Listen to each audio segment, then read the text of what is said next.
사랑하는 영락교회 지체들에게 주 안에서 평화 인사를 전합니다. 오늘은 2014년 7월 5일 금요일입니다. 오늘의 묵상 본문은 이사야서 14장 21절로 32절까지의 말씀입니다. 오늘 본문 말씀 14장 21절부터의 말씀은 이렇게 시작합니다. 너희는 그들의 조상들의 죄악으로 말미암아 그의 자손 도륙하기를 준비하여 그들이 일어나 땅을 차지하여 성읍들로 세상을 가득하게 하지 못하게 하라. 너희는 이라는 건 14장부터 쭉 나오고 있는 메대와 바사죠. 바벨론의 파멸을 위해서 부름을 받은 자들입니다. 조상들의 죄악으로 말미암아 그의 자손 도륙하기를, 이것은 이제 바벨론의 최후를 말씀하고 있는 거죠. 오늘 그 14장 21절부터 32절까지의 본문에는 바벨론과 아수르와 블레셋의 이제 멸망에 대한 말씀의 선포가 나옵니다. 그런데 신기한 것은 이제 바벨론이 제일 마지막에 망하고 블레셋이 제일 먼저 망하고 그 다음에 아수르가 그 다음에 망하는 거죠. 그런데 오늘은 블레셋이 제일 마지막에 나오고 바벨론이 제일 먼저 나와요. 이 말씀이 선포되고서 한 200~300년 있어야, 한 300년 가까이 지나야 실제 바벨론은 망하게 되는 겁니다. 역사적인 바벨론은. 근데 우리 어제에도 나눴지만 여기서 말씀하는 바벨론의 의미는 세상을 의미하는 거죠. 세상의 공중 권세 잡은 악의 근원으로서의 그것을 꺾으시는 이제 그 임마누엘의 소망, 주님의 섭리, 이런 말씀을 담고 있는 겁니다. 그리고 늘 여러 번 나누지만 성경은 연대기가 아니죠. 연대기에 관심이 없어요. 사건의 전후 관계나 현상의 맥락은 아무 관심이 없습니다. 역사가들은 그런 것에 관심을 갖지만 성경의 관심은 주님의 섭리와 주님의 구속사에 있는 거죠. 그래서 그 구속의 의미, 주님 안에서의 의미와 가치가 중요한 것이지 세상적인 사건의 비중, 사건의 전후관계, 인과관계 이런 것은 아무 의미가 없는 겁니다. 그래서 바벨론을 먼저 말하고 아수르가 나오고 블레셋이 나오는 것이죠. 그래서 우리가 시간상, 우리는 현상을 살고 있으니까 시간상의 의미에서 보면 시간의 순서가 반대로 돼 있다라는 걸 보게 됩니다. 근데 여기서 메대 바사도 마찬가지고 바벨론도 아수르도 블레셋도 마찬가지죠. 조상들의 죄악으로 말미암아 자손 도륙하기를, 이 말씀이 도전이 되는 겁니다. 우리 처음에 이제 교회 나오신 분들하고 성경 공부하면 이런 걸 굉장히 불편해하세요. 저도 그랬던 것 같습니다. 아니, 조상의 죄악이 있으면 조상들을 도륙해야지 왜 조상의 죄악으로 자손을 도륙하나. 근데 반대로 조상의 은혜로, 아브라함의 은혜로 자녀들이 언약으로 말미암아서 은혜를 누리잖아요. 우리 이야기죠. 그런데 왜 조상들의 죄악을 조상들에게 묻지 않으실까? 그런데 본질적인 그 성경의 그 세계관, 성경이 바라보고 있는 이 본질적인 가치의 문제가 들어있는 겁니다. 무슨 말씀이냐면 이런 거죠.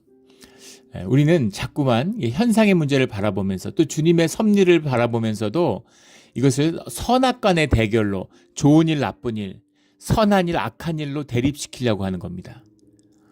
그런데 그렇게 바라보는 이유는 우리가 선악과를 먹었기 때문이에요. 선악의 분별과 선악의 일이 아닙니다. 주님의 일과 세상의 일, 대적의 맞섬이라고 하는 것은 본질이냐 가짜냐의 문제예요. 진짜냐 가짜냐, 본질이냐 껍데기냐, 이 차이인 겁니다. 선이냐 위선이냐, 이 문제인 거예요. 그래서 악행을 꼭 저질렀다가 아니라 선이 아니면 다 악인 것이죠. 선도 아니고 악도 아니고 회색의 중립지대라는 건 없습니다. 그런데 위선은 선입니까 아닙니까? 위선도 악이라는 거죠. 이거에 중요한 거예요. 이건 겁니다. 우리가 좋은 일 많이 했지. 이것도 하고 이것도 하고 이것도 하고 이런 일 많이 했잖아. 좋은 일 많이 했잖아. 그런데 그건 다 위선이야. 이건 거죠. 그건 다 위선이야. 그렇잖아요. 위선이라고 하는 건 내가 선을 행하고자 하는 행위 가운데 무슨 다른 뜻이 있거나 다른 목적을 가지고 행했다, 이중적이었다, 이런 뜻이 아닙니다. 좋은 뜻으로 착한 마음으로 정말 잘하려고 선을 행했어요. 그런데 그것이 내 마음의 중심의 진실이 아니었다는 이야기입니다. 내 몸의 진실이 아니었다는 얘기예요. 그게 성경이 말하는 진리관, 가치관입니다. 그럼 내 마음의 중심, 내 마음의 중심의 진리는 어디 있는 거야? 그걸 내가 어떻게 알아? 모르죠. 절대 모릅니다. 그걸 아는 길, 그걸 아는 방법이 주님과 함께 하는 데 있는 거예요. 우리를 창조하신, 주님의 형상에 따라 만드신 주님과 함께 하기 전에는, 주님을 만나기 전에는 우리 안의 중심의 진실이 무엇인지를 모릅니다.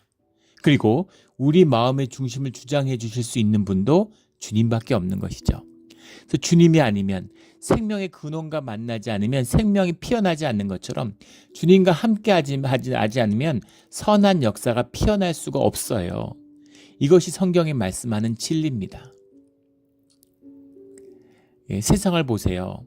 정치 같은 거 한번 보십시오. 인간들이 좋은 마음으로 좋은 얘기하고 좋게 하려고 하죠. 근데 좋게 하려고 하면 할수록, 좋은 일을 하려고 하면 할수록 점점 더 나빠져요. 결국 끝은 악한 것으로, 나쁜 것으로 결론 짓게 되는 거죠. 이것이 세상 일의 본질입니다. 그 사람들이 나쁘고 그 사람들이 선하고 이런 얘기가 아니라 모든 것이 위선이었다는 거죠. 왜냐하면 진실이 아니니까. 그래서 그 끝은 멸망밖에 없다는 겁니다. 아이들이 바닷가에서 놀고 있는데 바닷가에서 뭘 하고 놀았던, 자기들끼리 누구는 용사를 하고 누구는 왕자를 하고 누구는 무슨 용을 하던 공주님을 했던 아무 상관없어요. 아버지가 와서 부르면, 아빠 엄마가 와서 부르면 따라가는 겁니다. 거기서 모래성을 어떻게 쌓았던, 무슨 역할을 했던 중요하지 않아요. 근데 거기서 중요한 것은 무엇이냐면 누가 내 자식이고 누가 아버지고 엄마냐는 겁니다. 그게 진실이죠. 내 아들 데려가지 남의 집 아들 데려가는 사람이 어떻게, 남의 집 아들 데려가면 큰일 나죠. 유괴잖아요. 자기 자식을 데려가는 거 아니에요. 그 관계가 중요한 거예요. 관계의 진실입니다.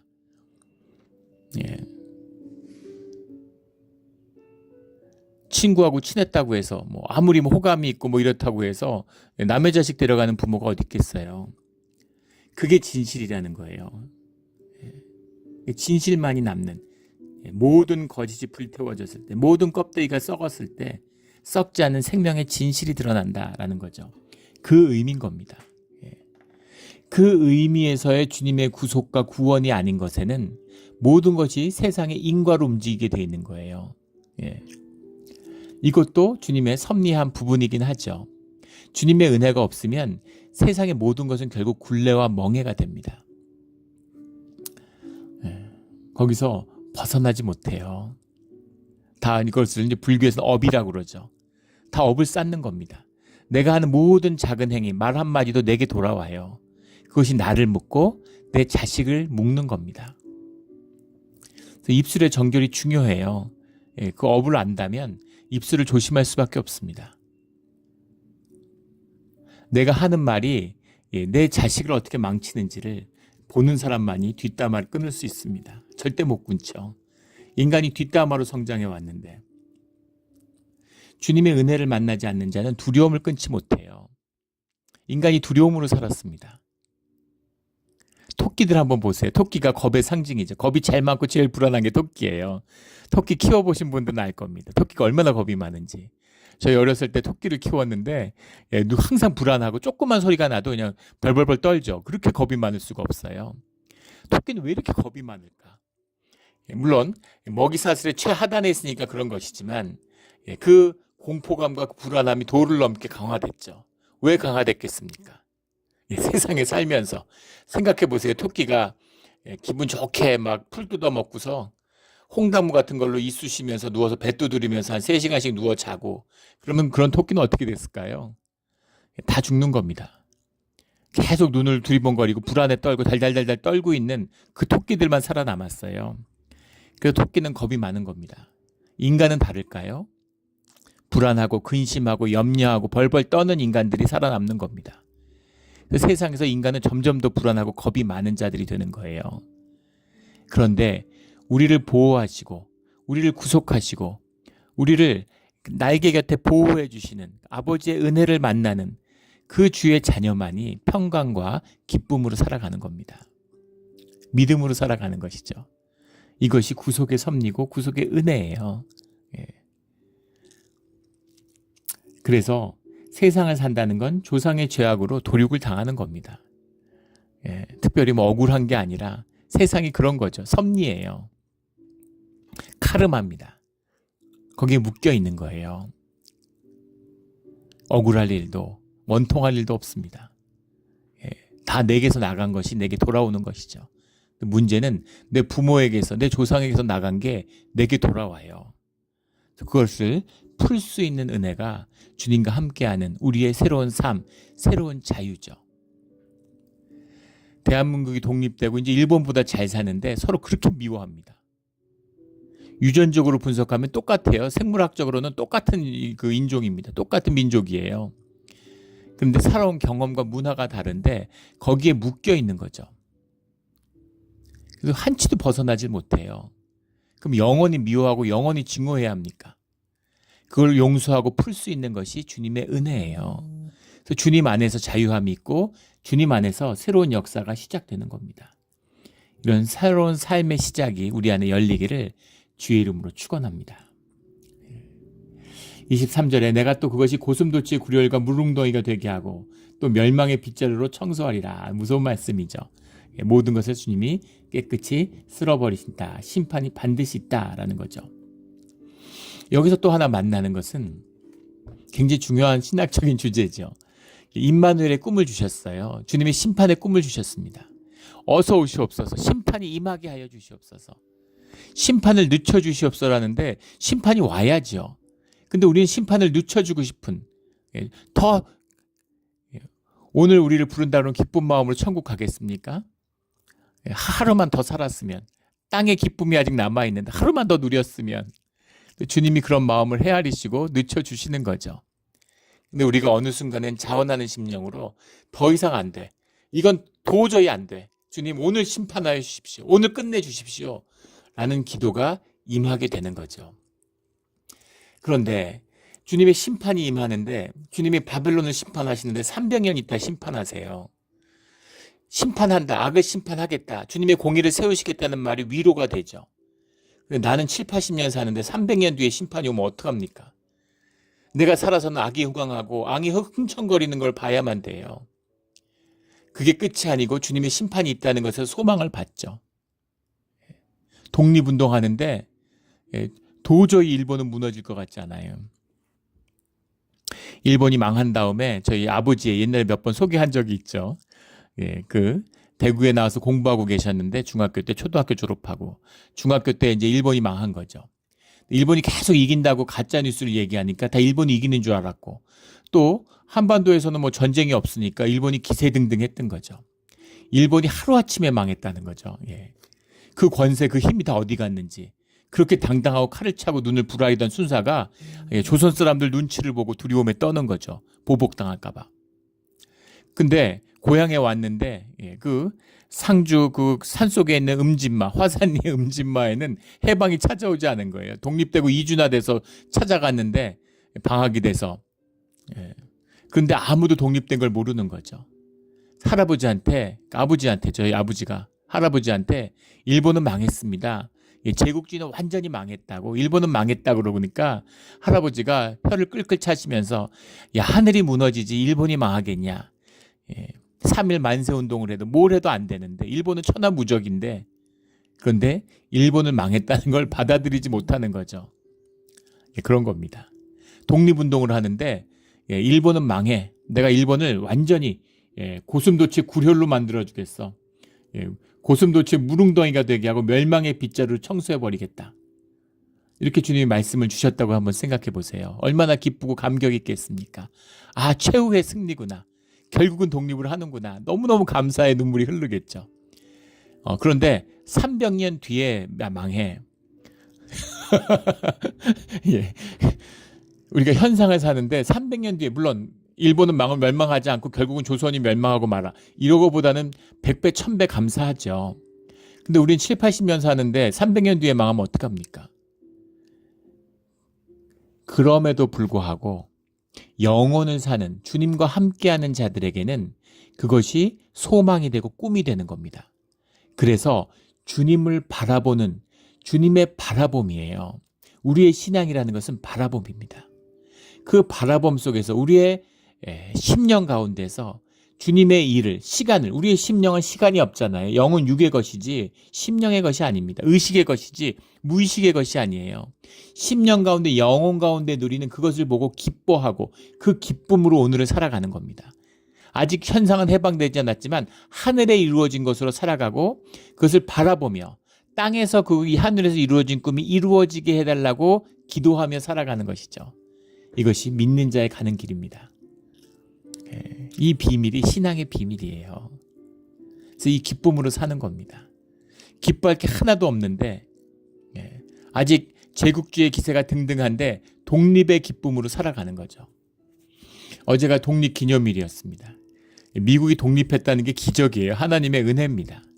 퓨리탄들의 기도가 없었더라면 미국이라는 나라는 상상도 못했겠죠. 그리고 오늘날 미국을 보세요. 미국이 독립한 다음부터 독립의 권위와 그걸 누렸던 게 아닙니다. 수많은 미국이 분열하고 다시 식민지로 돌아갈 기회가 많았어요.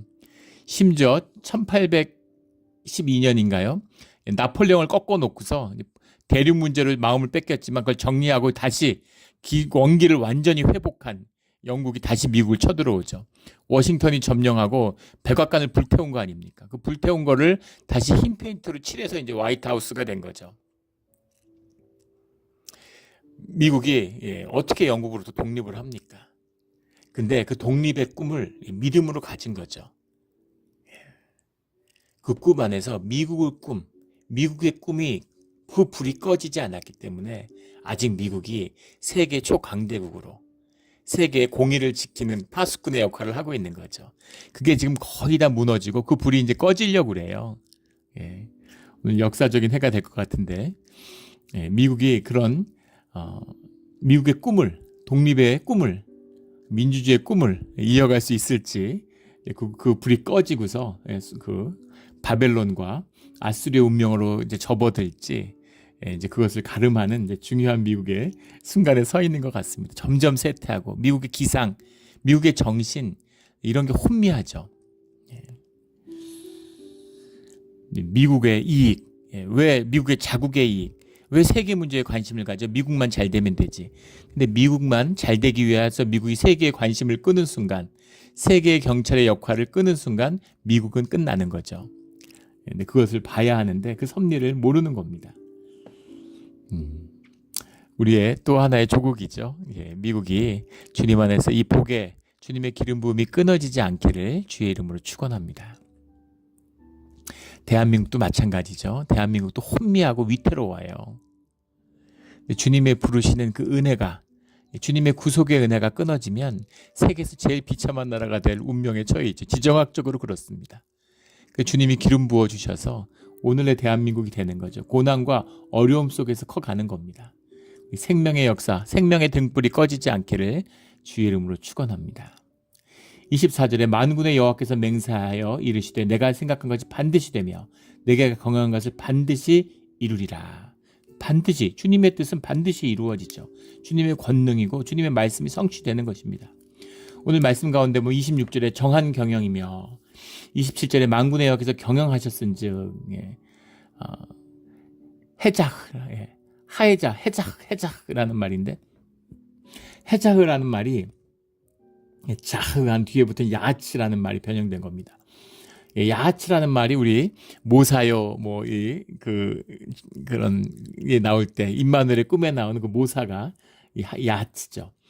그 카운셀, 어드바이스 이런 뜻인데 주님의 섭리죠. 주님이 움직여 가시는, 세상을 움직여가는 주님의 뜻입니다. 25절에 내가 아수르를 나의 땅에서 파하면 나의 산에서 그것을 짓밟으리라. 아직 아하스 왕의 시대인데 히스기야 왕 때가 돼서 히스기야 왕 때 이 말씀이 이루어졌다, 이렇게 보는 거죠. 역대왕의 19장에 나오는 그 산헤립의 예루살렘 포위, 그때의 사건으로 이것을 연결시킵니다. 그럴 수도 있죠. 뒤에 보니까 그런 것 같잖아요. 나의 땅에서 파하면 나의 산에서 그것을 산헤립의 군대가 예루살렘을 포위했다가 전멸하죠. 핵심 부대가 전멸하기 때문에 팔레스타인 이때에서 전부 아수르 군대가 물러가면서 진공 상태가 생기게 되는 거죠. 그때를 예언한 것이다. 뭐 그럴 수도 있고 그 이상의 보편적인 의미일 수 있습니다. 꼭 한 사건이 아니라 물론 섭리가 이루어지고 실제화되는 것이 역사의 준행이기 때문에 역사 속의 사건들을 섭리에 갖다 맞출 수 있습니다. 당연한 거죠. 그러나 사건을 지칭하는 게 아니에요. 물은 이렇게 튈 수도 있고 저렇게 튈 수, 이렇게 돌 수도 있고 저렇게 돌 수도 있습니다. 그러나 중요한 것은 물은 강에서 바다로 흘러가는 거죠. 그것이 변함이 없는 주님의 섭리다라고 하는 겁니다. 반드시 성취되고 반드시 이루어지는 거죠. 물을 늦출 수도 있고 돌릴 수도 있겠지만 물이 흐르는 것을 막을 수는 없어요. 물을 거꾸로 흐르게 할 수는 없습니다. 이걸 말씀하는 거죠. 그래서 아수르도 주님이 징계하신다라는 겁니다. 28절에 아하스 왕이 죽던 때 이 경고가 임하니라. 아하스 왕이 죽던 해 블레셋이 멸망한다라는, 블레셋은 뭐 아스돗, 아스글론, 에스로, 에그론, 가사, 가드 이렇게 5대 성읍이 있죠. 그래서 봉건 연합국가 같은 겁니다. 완전한 중앙 이렇게 일체화된 그런 고대 국가를 형성하지 못하고 부족 연합국가 같은 형태를 띄었는데 블레셋이 사실 역사의 미스테리입니다. 민족의 기원이 있고 유래가 있는데 블레셋은 그것이 없어요. 그래서 블레셋이 이제 팔레스타인의 기원이라고 그러죠. 지금도 이제 팔레스타인 사람들은 블레셋에서부터 땅을 지키며 살았다라고 얘기하는데 유대인, 이스라엘 이거 가짜인 것처럼 이때 유대인하고 지금 유대인은 아무 상관이 없습니다. 그 종교도 그 민족적인 구성도 완전히 변했어요. 그런데 그들의 스피릿이 우리가 유대인이고 우리가 이스라엘이야라고 믿으니까 유대인이 되는 거죠. 똑같은 이유로 이때 블레셋과 팔레스타인과 지금 팔레스타인들은 아무 관련이 없어요. 수도 없이 섞였습니다. 그런데 지금 팔레스타인 사람도 우리가 그때 땅을 차지했던 팔레스타인이야 이렇게 생각하는 거죠. 그런데 블레셋은 어디서 왔는가를 모르는 겁니다. 가장 그 설득력 있는 가설 중에 하나는 이 고대 이 소아시아 세계의 가장 중요한 역사적 사건 중에 하나였던 이제 바다 사람들 시피플의 침략이죠. 밑도 끝도 없이 시피플이라는 바다 민족이 나타나서 이 중동을 완전히 휩쓸어 버립니다. 그때 히타이트라고 하는 아수르에 앞서서 이제 세계 제국의 태동을 만들었던 히타이트 최초의 철기 문명이죠. 히타이트를 무너뜨리고 애굽을 무너뜨리고 완전히 소아시아를 황폐화시켰어요.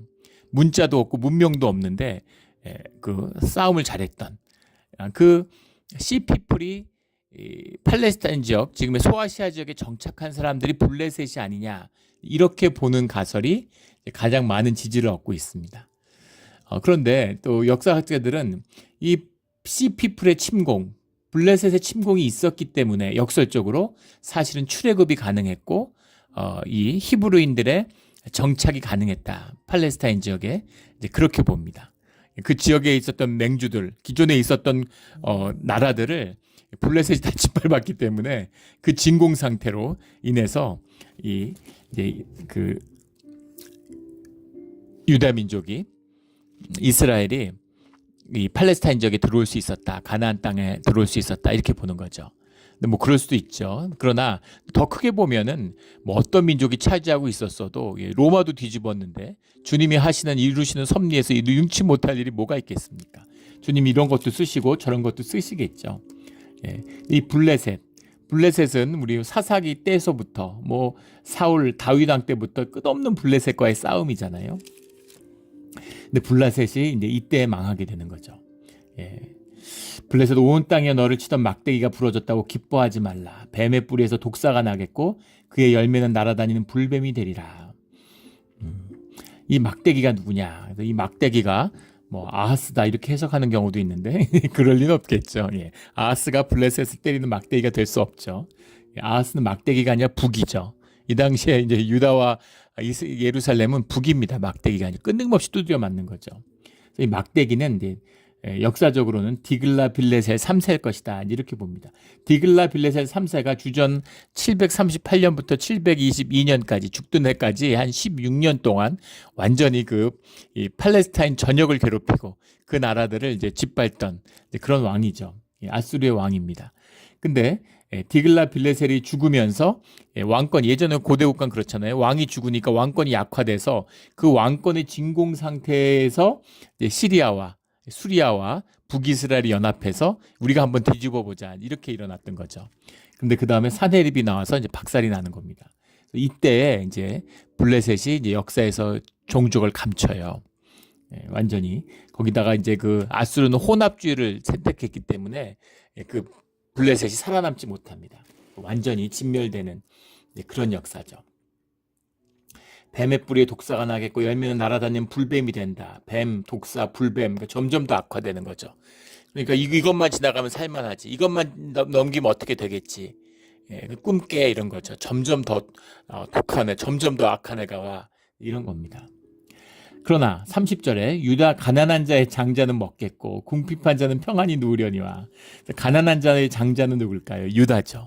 유다 지파, 유다 왕국입니다. 세상이 다 죽겠다고 아우성인데 가난한 자의 장자는 그래도 먹는 거예요.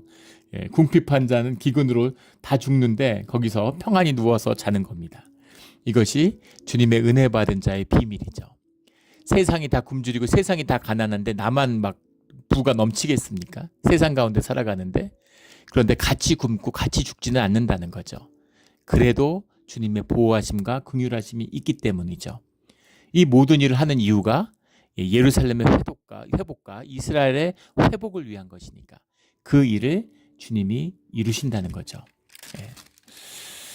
31절에 성문이여 슬피 울지어다 성읍이여 부르짖을지어다 너 블레셋이여 다 소멸되리로다. 그래서 블레셋의 끝을 노래하고 있는 겁니다. 그 나라 사신들에게 어떻게 대답하겠느냐. 여호와께서 시온을 세우셨으니 그의 백성의 공고한 자들이 그 안에서 피난하리라 할 것이니라. 그 나라의 사신들, 근데 그 나라의 사신들을 이제 블레셋의 사신, 그래서 반아수르 동맹을 촉구하는 수리아와 북이스라엘의 블레셋의 동맹의 사신들을 지칭하는 것이다. 이런 해석도 있고, 그게 아니라 그 사네립의 패주 이후에 그 찾아온 바벨론의 사신들을 이야기하는 거다. 히스기야 시대 때 사신을 이야기하는 거다. 뭐 그렇게 보는 이야기도 있습니다. 그런데 그 두 개 다 뭐 해당되겠죠. 다 엇나갔어요. 반아수르 동맹을 하자고 찾아온 신하들에게 그 아수르를 끌어들였죠. 아수르를 끌어들여서 자기를 괴롭히던 북이스라엘과 블레셋과 수리아를 물리쳐 줄 거라고 생각했지만 모든 외교가 그렇죠. 동맹이 강고하다고 해서 한미 동맹에서 미국에 완전히 충성하면 한국의 안전이 보장될까요? 천만의 말씀이죠. 우리 에치슨란 이럴 때 한번 버림받고 6.25를 경험해 봤잖아요. 미국이 우리에게 기묘하지만 미국한테 우리도 기묘해야 되는 거죠. 서로가 필요해야지 동맹이 되는 겁니다. 그래서 무슨 우리가 중국 편에 서느냐 미국 편에 서느냐 지극히 어리석은 얘기죠. 어느 편에 서느냐가 중요한 게 아니라 우리가 서야 되는 거죠. 그런 것처럼 사실은 이 동맹에 가입하느냐 저 동맹에 가입하느냐 이게 중요한 게 아니었는데 예루살렘은 비겁하게 아수르를 불러들이면 살 수 있다고 생각한 거죠. 조선 말에 친러파냐 뭐 친중이냐 친로냐 뭐 이제 친일이냐 뭐 친미냐 이런 거나 똑같은 얘기죠. 어디에 줄 서거나 망하는데 크게 차질이 없어요. 그런 겁니다. 주님을 부딪혀야 되는 거죠. 주님과 함께 해야 되는 겁니다. 그게 사는 길이에요. 아수르를 붙들었더니 아수르 손에 망하게 되죠. 아수르가 쇠퇴한 다음에 바벨론이 아수르를 짓밟기 직전인데 사네립을 패퇴시키니까 세계 제국이고 세계를 떵떵거렸는데 아수르가 패퇴했다니까는 그 밑에 용병 국가였는데 바벨론이 깜짝 놀라는 거죠. 어떻게 이럴 수가 있지? 무슨 일이 벌어진 거지? 그걸 알아보기 위해서 사신이 온 거예요. 와보니까 예루살렘 아무것도 아니죠. 하나님의 성읍 와보니까 아무것도 유대도 아무것도 아니에요. 자기들 국력이나 힘에 보하면 이건 뭐 완전히 구멍가게인 거죠. 그런데 그 사람들한테 뻐기고 싶은 거죠. 자랑하고 싶어요. 그래서 성전 창고를 구경시켜 준 거죠. 거기 보니까 금이 산더미 같이 쌓여 있는 겁니다. 성전에 있는 식기들 재료들 이런 거 전부 다 금으로 만드니까 금이 많아요. 바빌론의 눈이 휘둥그레진 거죠. 얘네들이 왜 이렇게 금이 많지? 금을 왜 지키겠어요? 금을 지키는 나라가 없습니다. 성전의 그 기물이었기 때문에 금을 지킨 거죠. 미국도 마찬가지죠. 미국이 세계의 금을 조지아에 있는 금창고에 보관하고 있다고 하는데 그 안에 정말 금이 있는 거냐 이런 게 음모론이죠. 항상 의문이 있습니다. 정말 미국이 금을 그대로 쌓아두고 있을까라는 거죠. 예. 예전에 캐나다에 무슨 스코티시 무슨 뱅크인가 이런 게 있었죠. 그 뱅크에서 금 예금을 받았는데 그 금을 되찾으려고 하는 사람이 있는데 금이 없는 거예요. 그 감독 당국이 조사를 해보니까 은행이 금을 왜 보관하겠어요? 예금을 보관하면 대출을 해주는데 금은 대출을 합니까? 금을 뭐 했어요? 그러니까 금을 금은방에다 팔고 금에 대한 판매에 대한 예치금을 갖고 있는 거예요. 권리서만 갖고 있는 겁니다. 그래서 실제 금은 하나도 없어요. 그런 사건이 있었죠. 미국은 금을 보관하고 있을까요? 그런 의문이 퍼지니까 그 드골 대통령 때 그 프랑스가 맡겨놓은 금을 돌려달라고 했죠. 독일도 금을 와서 구경시켜달라고 금이 진짜 있는지. 그러니까 갑자기 닉슨 대통령 때 금태환 정지 선언을 했습니다. 미국이 그 세계 화폐가 될 수 있는 건 금태환을 유지했기 때문에 금본위를 언제든지 달러를 가져오면 금으로 바꿔줄게 하고 약속을 했는데 월남전 하면서 재정이 무너지니까 어느 날 시침 뚝 따고 이제 안 바꿔줘 하고 선언을 한 겁니다. 세계대전이 일어나야 될 일이죠. 그것을 닉슨이 미국의 전시 벙커 안에서 발표를 했어요. 미국에 가고 한번 덤벼봐. 전쟁하고 싶으면 해. 이런 거죠. 그런데 세계가 평화롭게 받아들였습니다. 또 베네수엘라가 그 독재 국가였을 때 금을 달라고 그랬죠. 그래서 그게 금을 돌려줄까, 뭐 양이 많지는 않았지만 그걸 돌려줄까 하는 게 초미의 관심이었는데 어쨌든 베네수엘라는 금을 찾아갔습니다. 금이 있다 없다 논란이 많아요. 아무도 모르죠. 금을 그냥 갖고 있는 나라가 어디 있겠습니까? 바보가 아닌 다음엔 금을 활용하고 금으로 뭔가 이제 유동성을 일으켰겠죠.